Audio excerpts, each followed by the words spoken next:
He heads.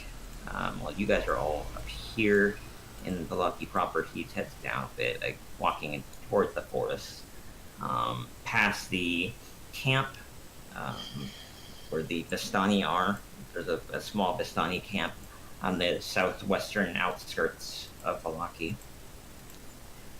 He seems to be walking off. If you're viewing this with like a cinematic camera, he's kind of walking off with purpose. Like he seems like he knows where he's going. Right. Um, He's specifically determined. heading.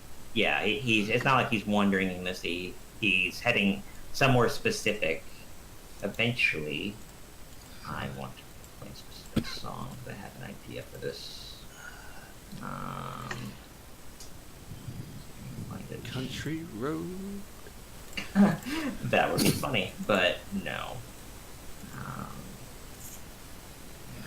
Um, here Just we go. created my backup character. Also useful. Um, What? Backup character? yeah, Yeah, in case I die. yes. You have no confidence. We will reign supreme. Yeah, I hope so. We shall see what happens. It's going to be interesting. But yeah, eventually Cole arrives at a clearing deep in Spalak Woods, the southern parts, near the Luna River. Specifically, let's say it was like right about there. Wanders for a decent amount of time, because you guys take a decent amount of time to get all your ducks in a row. This is early on in the morning. Let's say even he headed out before you guys even headed out for Eric Keeper. He just had left a while ago, because I'm just saying it's the amount of time that it would take for him to do this, to get to where he would be. Make time make sense. All the same, though, he eventually comes to a very foggy clearing that has just some various rock outcroppings. I want to make sure I don't do any cliches, because I had some things come to mind, but I also don't want to do anything that I may be taking from something I already did early in the campaign. But specifically, when he gets to this rocky outcropping, eventually he stops and waits. You can hear the sound of birds chirping and leaves rustling as the wildlife around him moves about.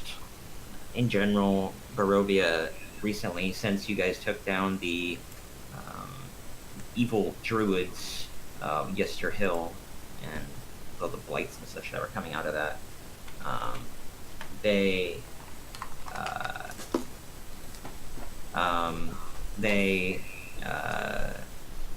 the forest in general, sorry, is much more peaceful and tranquil. It's not exactly 100%, of course, but it is healing slowly, at least in part. That's good. Eventually, though, I'm gonna say a tall stag wanders into the clearing, not necessarily opposite Cole, but somewhat nearby. Comes in through the brush and trees and such, and stands there for a time. Maybe nibbles on the grass in the clearing before raising its head and looking directly at Cole.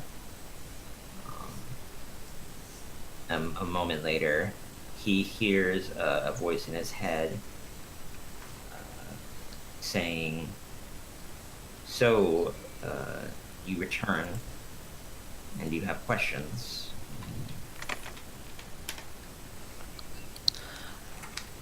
I have acknowledged what I must do, and I have come to accept it. My only, I guess, next part of this process is how. How do I complete this? As we discussed, Strahd has had a influence over this country for many centuries now, and it's tainted the land. and affected its life and just natural energies throughout the whole area. It's a dramatic, deep sort of corruption. You would, after defeating him, which would be necessary, um, trying to counteract his power without doing so would not be too fruitful. But after defeating him, should you prevail,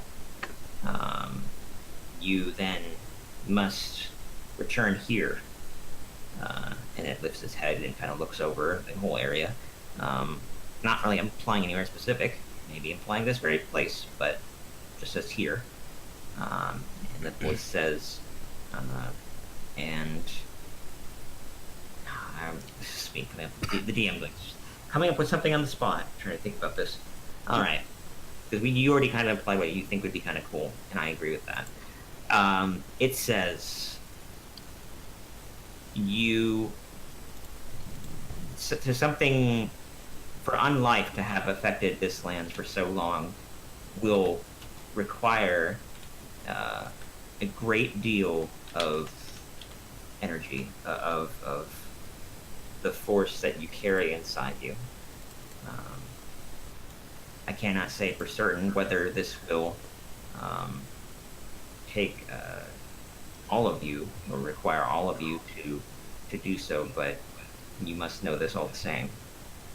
And then he kind of walks closer over to a rock that's kind of on its side that is surprisingly smooth and makes for a fairly convenient, not completely flat, like not completely level, I should say, sort of table or place to, like an altar is probably the best description, I would say. And the voice continues and says, if you bleed here and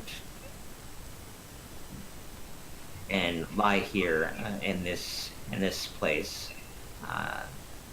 and concentrate and decide to allow as much of your natural abilities and energy to leave you and to heal the land. New life will be brought into the entire area. This again will take much from you, perhaps something permanent, perhaps even more, but it is only you here now in this land. You are the only one that can do this. All the others that could have done something are dead or too far away.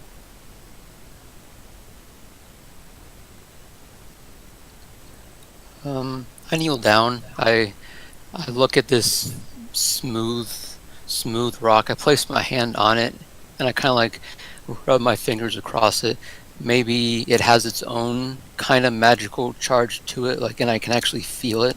Yes. As my like internal Fey energy kind of connects with the energy of this rock, and then I look at the stag. I'm assuming that's where the voice is coming from, and I say,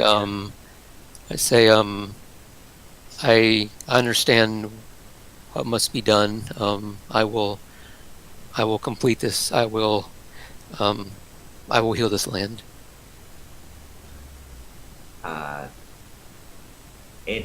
The voice, the stag kind of bows its head in a demonstration of gratitude, and the voice continues and says, and the land thanks you, Cole Cianodel.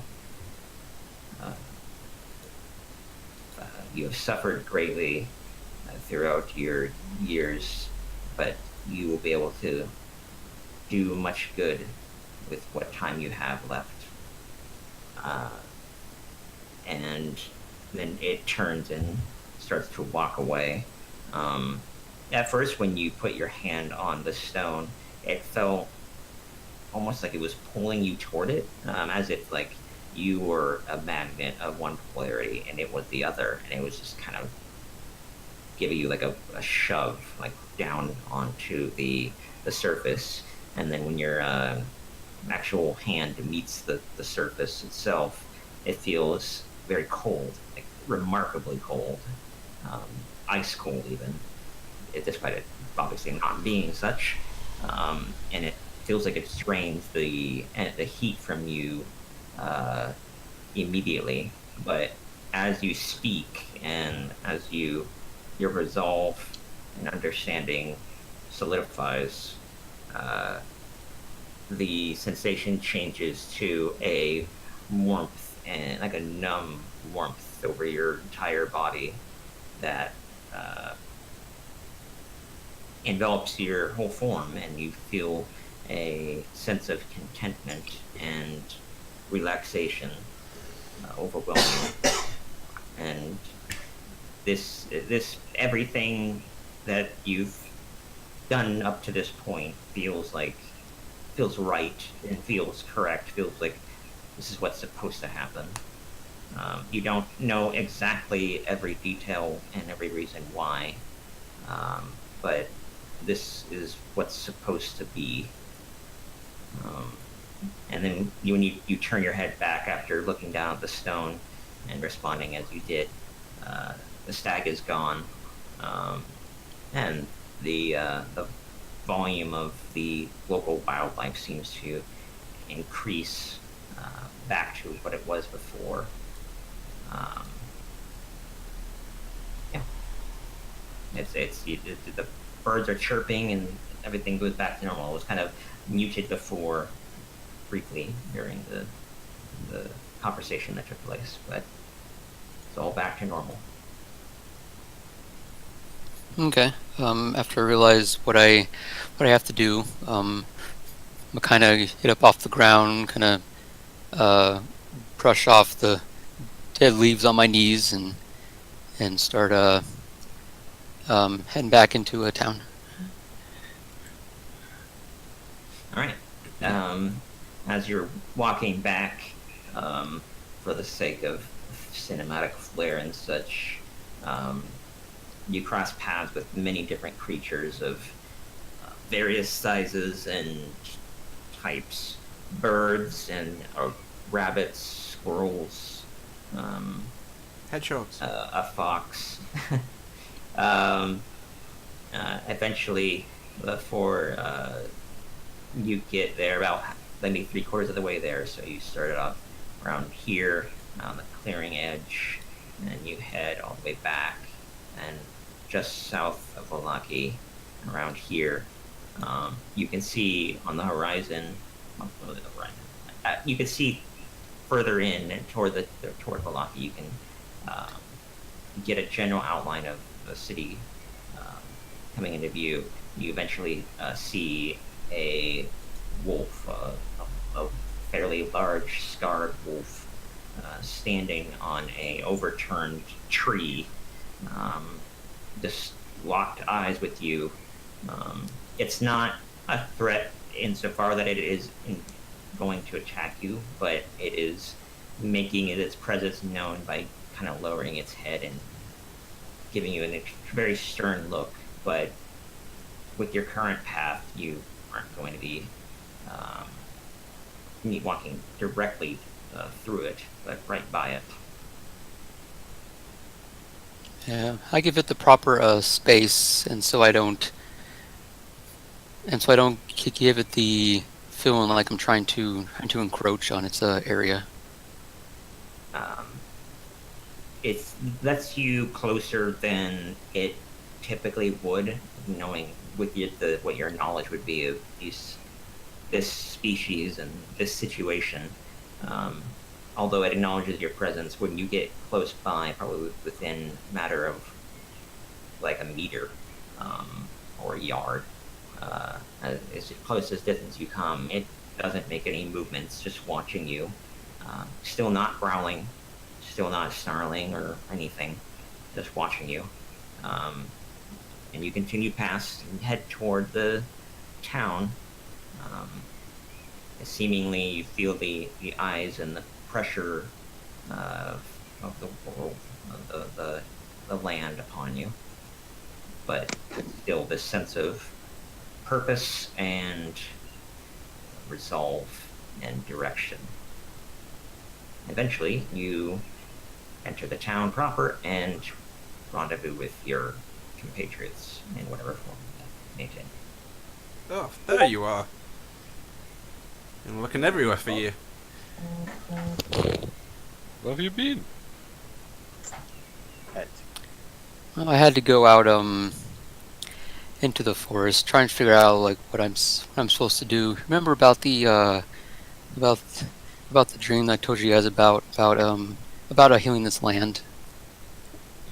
I decided that it is something I need to do, and I'm supposed to do, and so I had to go out just to get away from the buildings and civilization, and just kind of focus my thoughts on what is required of me. But now I know. Yeah. And we can continue on. Well, I'm glad you're prepared. It shouldn't be that long until our allies arrive. Should we get to our preparations? As one says that, it kind of makes me think, and I go, wait a minute. I turn around, and I remember seeing the wolf, and I remember seeing how close I was able to get to it, and it makes me kind of think maybe it had some kind of intelligence. Maybe these are the werewolves. Because I would assume that maybe werewolves in a wolf form, maybe their eyes glow, maybe? They do. Or yeah. they have like a It's different something you can tint. tell. Yeah. Yeah, it's somebody who's skilled, especially you or maybe Lucian, would be able to tell the difference. This one did not give you any indications like that. It seems more so, though. It definitely had more intelligence than your average wild animal. You don't even know. It could be something similar to the stag in terms of its significance, or presence, or manifestation, or whatever you want to call it. It could be something similar to that. You're not certain about that, but it was definitely seasoned and older. It was in dog years. Let's say it was like 7 or 8, which is pretty old for a wolf, like a wild wolf. That would be decently old. Even though I know normal dogs can live much longer than that, I'm saying a wild animal wouldn't survive that long, typically. And this one had like scars, like one of its ears was kind of chipped, like it got like a tooth had bitten into it, and it had like a scratch marks over its face, like it has gotten into many a brawl before. But yeah, you maybe it represents something. Maybe it's simply a creature here that resides here that is thankful for what you've done and what you're going to do, what you want to do, I should say. No guarantees. Yeah. Nothing more specific than that. I do want to say, if that is where we're going to leave that particular plot point, then I wanted to say that this would be the time where the 3 men that I just referred to earlier come and meet you guys. Let me start another song. This is they had introduced you before. They already given their name, but to remind you guys, they were Kem, Kativo, and Machan. Kem is probably like a 19-year-old man, younger and inexperienced, but in good shape at least for his age, which is probably why he agreed. and why they allowed him to volunteer. Pativo is a kind of shorter, stouter man. He was a father, at least what you can tell when you guys had originally met him. He was a slightly shorter man with like a big bushy beard, and more of a stout build. Not like very heavy set or anything, but like wide shouldered and kind of strong. Like you could be. He's definitely a working man, but they all have that presence. Like these are all people that are familiar with the land and with labor. And then Matshan, however, is a much older man. Probably Matshan, yeah. Motshan. M-O-T-S-O. Yeah, I'll give you their names in chat. Not what I would have guessed. I heard like Mocha. Yeah, those are their names. He is like a 60-something-year-old man, graying black hair. Got a kind of scruffy beard and a bit more of a cold gaze. He definitely seems like out of the three, he might be like the most experienced, at least the most like worldly and wise. I'm actually 15. Yes. But yeah, they all come at the same time. They're wearing the respective armor and holding their respective equipment. Kem has a scimitar and I think it's a short bow. Let me double check. I made all these characters last night. Yeah, Kem has a scimitar and short bow. Pativo has a mace and a couple javelins, and also a shield. They're wearing at least like chain shirts or even a breastplate, which Matshan has, and he has a long sword and a crossbow, a light crossbow, and they all have ammunition and everything for whatever they need. Lucian thanks them all for volunteering. They all kind of nod their head in respect and I guess gratitude, and for they return what you say in saying thanks as well for coming here, for doing all you've done. You've many heroes have come to Barovia to take on Strahd, but none has come as far as you, and none have done as much good for the land as you. So It's a shame most of you will die. Did you actually say that? Yeah. Oh, okay. Interesting.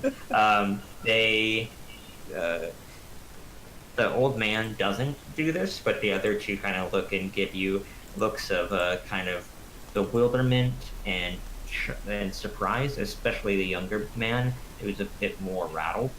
Yeah. Like I said, the old man, Machan, doesn't fucking move at all. He's like, I see the tension Lucian just introduced there, and like I pause for a moment to let the scene sink in, and I'm gonna go, he's kidding. I mean, of course we're all gonna die one day, but that's what you meant, right, Lucian?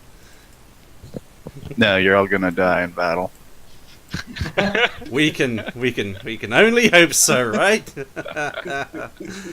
What the hell is wrong with you? yeah, the two aforementioned people kind of shift in their armor and clothing, and they look at each other and look at you all. But Is he like holding his weapon out right now? No, they don't have their weapons out, but they have them sheathed. But they have their hands on them, like they're kind of trying to give some sense of presence and competency. Okay, if he had a shield out, I was gonna kick it. Oh yeah, the guy that has the shield out does have it out. He has it on his arm. So you kick it, and let's say he tries to hold back against it to prevent it from flying off, or at least falling down.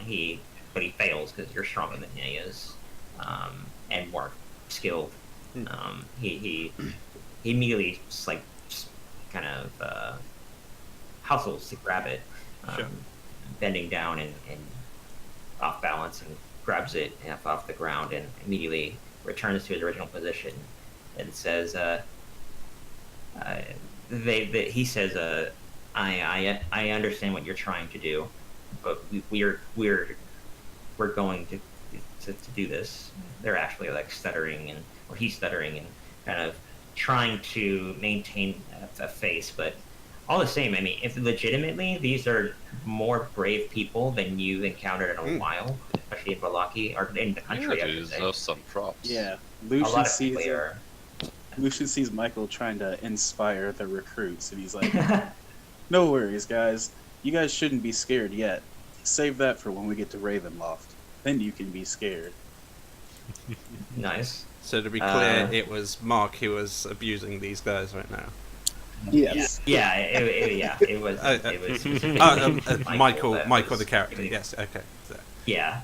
okay. Continue. So I think a little bit of Mark in real life kind of came out there. His own experience. Yeah. They all give a look of to you guys of mustard confidence, of varying certainty, but all the same, they kind of follow along in step with you all and head toward your wagon because it's nearby. And there is also Hold up. Did the PB ever give me my fucking horse back? Yeah, let's just say yeah. I mean, I don't want to take that away from you. She when she did leave, because this horse knows you and is trained well enough to do this, and maybe even has like a tinge of supernatural to it. Mhm. It eventually walked its way back to Balaki. This is after some time, and it finds you in the street. It's in decent enough shape. You can see that it's been worked to like move to drive itself is the best word I can think of recently. So it's kind of breathing a little heavily, but it's not like about to die or anything like that at all. But yeah, eventually you get your horse back. It finds you. Yeah. Do you want to go talk to Rictavio now? I mean, before you end the scene, I basically approach Michael and say, "Aren't you a little hard on those guys? I mean, they're doing a pretty admirable thing right here. I mean, essentially signing up for a suicide mission." Compared to what they're about to go into, I think that was very light. Lucian nods his head. I We're get about that, to go but see things much scarier than Michael. So I think they absolutely, can't handle I him. get I'm that. sure that they know that their odds of making it back home are very slim. So I just want to reassure them that they're probably going to die. I see. That's more positive. Probably. I can work with probably. Nice. Yeah, it's pretty reasonable for you guys to think that you have low survival chances given what you're gonna do. Things have been difficult before. You don't even know where they can go now, but you're going to the veritable lion's den. Okay. I just finish off by saying, but seriously, just lay off them, okay? It's pretty admirable stuff they're doing, and I appreciate their bravery more than yours, at least. So. You shocked them. Now they're going to try to prove you wrong. I That's what they understand, do. but we can inspire them more than frighten them. Yes, see, that's inspiring. The struggle against Overwhelming odds. sudden death, you know. I mean, Yeah. that Well, you're not the one that has to give them their last rites when they all die. True. I have fought against tyrants who treated their people better than you. So maybe you could be a little nicer. Nice. I like this rivalry. Yeah, if that's Yeah. all it's- you want to say to. Do you want to move on to Richie? Sure. Yeah, sure. I mean, before we head out towards the castle, right? Yeah, we should Yeah, definitely talk stuff over with him. You guys did say like you have an agreement with him that he will help you in some way Right. on your Ravenloft because his main goal is to combat Strahd, but he knew he couldn't do it himself, in spite of his visible experience. When you're around him, you have this impression of like this guy could easily be one of us. Like this guy could easily He could cut it. work. Yeah, he can handle himself. Him saying that he couldn't take on Strahd is probably true, but he would give him a run for his money. But yeah, so let's say you guys eventually you come to the marketplace, the square. That's where I'm looking up to meet up with him. He's in his original position, nothing at all different. He's there. This time, though, he's sharpening a weapon. Let me check this very specifically.